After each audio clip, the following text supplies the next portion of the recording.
Well, what is going on, everyone? Welcome back to Kitchen Table TCG. My name is Louie, and I hope you have yourself a fantastic day. Today, we are going to be talking about Magic the Gathering reserve lists, card prices, and collecting and investing. If that is not your thing, well, stick around. Maybe you'll learn something. Maybe you can enjoy it as well. Anyway, here's what we're going to discuss. Reserve list, dual lands, revised dual lands are kind of the market. It kind of tells you where the market is for Magic the Gathering, in my opinion, and a lot of people's opinions. And right now, the attitude for Magic the Gathering is that everything is down, everything is negative, and as much as I disagree with some of the price increases and stuff like that with Wizards, I don't think that is the overall market for collecting Magic the Gathering anymore. And I want to talk about a couple of things. Number one, there's like two big windows in the history of dual lands where card prices went up significantly and then came down. You can kind of see on all these. Sometime in 2018, there was a good significant spike. And then obviously in the pandemic, when we all got our stimulus checks, there was a big significant spike. And honestly, I'm not sure what the spike was in 2018. I did a little bit of research, and one of the things that definitely comes up is Commander. Commander came out earlier than that, but it got really a lot of its popularity in the 2018 window. I mean, it really took off, in my opinion. So I might attribute it to that. Some of these older cards seeing significant play from more casual players, not necessarily the uber competitive. So that may have been it. But really what I want to focus on is the increase in 2021, which would certainly be less organic than a increase that would have happened due to more players coming into the game, or more casual play happening with more expensive cards in 2018. So in 2021, we had this pandemic that was never sustainable. You see this in 2018 and it crashes.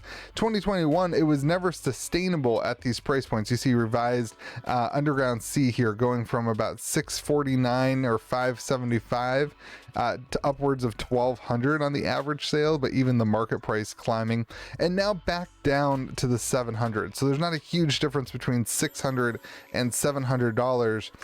And that really is the point of this video, that if you take out this little gap here from 2021 to 2022, the slide, it's going up. If you take the time period before the pandemic, which was an abnormality where things were not sustainable and everybody got crazy with their free money, if you take that little window out and you just look at natural growth of a card, we are not in a bad place at all. And in fact, with all the negativity around Magic the Gathering and all the fear of a reprint for something like the reserve list, I'd actually say we're doing pretty good in terms of people who are, who purchase cards not in the middle of the pandemic.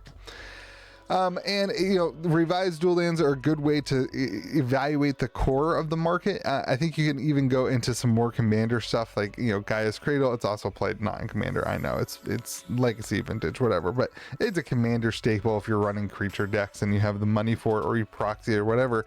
And that's the same way. It came up and it's come down a little bit, but compared to pre-pandemic prices, we're still up 30%. We're still up a significant amount from the 650 to 700 to the 850. I mean, on the lower end, and 850, we're still up a significant amount. And so I think the negativity on the investing market is not super warranted. I think sealed product, I understand that. The current cost of new Magic product, I understand that.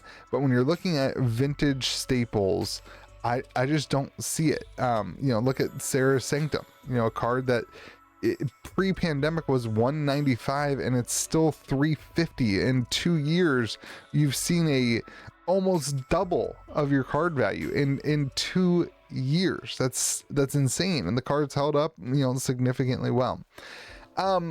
So yeah, I wanted to start off that this was a little bit of a bubble in the pandemic, particularly if you look at most of them. Savannah's a weird one, you don't see it. Plateau's a weird one, you don't see it. But like Scrubland, you kind of see it.